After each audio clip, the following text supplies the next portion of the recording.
Hello and welcome to the Annual Meeting of Shareholders of LXP Industrial Trust.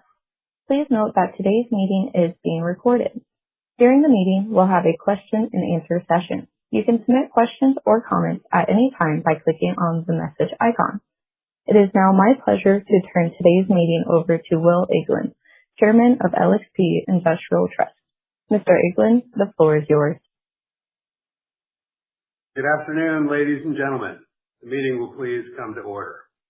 I am Will Eglin, the Chairman, Chief Executive Officer, and President of LXP Industrial Trust, and it is my pleasure to welcome all of you to the 2026 Annual Meeting of Shareholders. I will serve as the Chairman of today's meeting. Just after 2 p.m., and in accordance with the notice of the meeting, I call this meeting to order. Before proceeding to the business of the meeting, I would like to note that we will conduct the business portion of the meeting first, and then after we adjourn the meeting, we will answer any questions related to our business.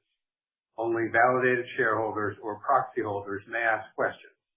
On the screen are the agenda and the rules of conduct and procedures for today's meeting. To conduct an orderly meeting, we ask that participants abide by these rules. Here with me today are Joe Von Ventry, who will act as Secretary of the meeting, and Heather Gentry, who will act as Inspector of Elections. Our independent trustee nominees on the line with us are Lawrence Gray, Arun Gupta, Jamie Handwerker, Eric Johnson, Claire Koneman, Elizabeth No, and Howard Ross.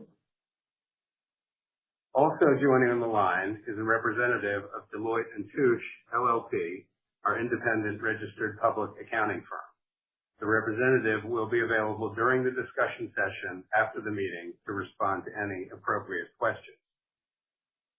I have been provided an affidavit by Computershare certifying as to the proper mailing of the notice of the annual meeting commencing April 6, 2026, which will be filed with the records of the meeting. I have been advised by the Inspector of Elections that shareholders entitled to cast a majority of all of the votes entitled to be cast at this meeting are present in person or by proxy at this meeting. Based on the Inspector's report, I declare that a quorum is present and that the meeting is duly constituted for the transaction of business. The matters scheduled for formal action at this meeting are, first, the election of 8 trustees to serve until the 2027 annual meeting or until their earlier resignation or removal, and until their respective successors, if any, are elected and qualified.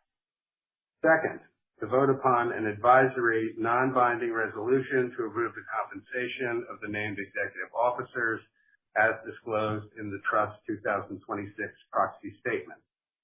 Third, to vote upon the ratification of the appointment of Deloitte & Touche, LLP, as the Trust's independent registered public accounting firm for the fiscal year ending December 31st, 2026, and if necessary, transact such other business as may properly come before this meeting or any adjournment or postponement of this meeting. Polls are now open for voting. Will anyone attending this meeting who has not yet voted or wishes to change his or her vote, please do so at this time by clicking on the Cast Your Vote link on the left side of your screen and following the instructions there. We will now pause for a minute to respond to any questions on the proposals and to allow any shareholders that want to vote or change their votes to do so. There have been no questions submitted pertaining to the proposals. Polls for voting on the matters before this meeting are hereby closed. This time, based on the voting results provided to me by the Inspector of Elections, I am pleased to announce the preliminary voting results for the 3 proposals. More than a majority of the votes cast have been voted for the election of each trustee and for each other proposal. I hereby declare that each nominee has been duly elected and qualified.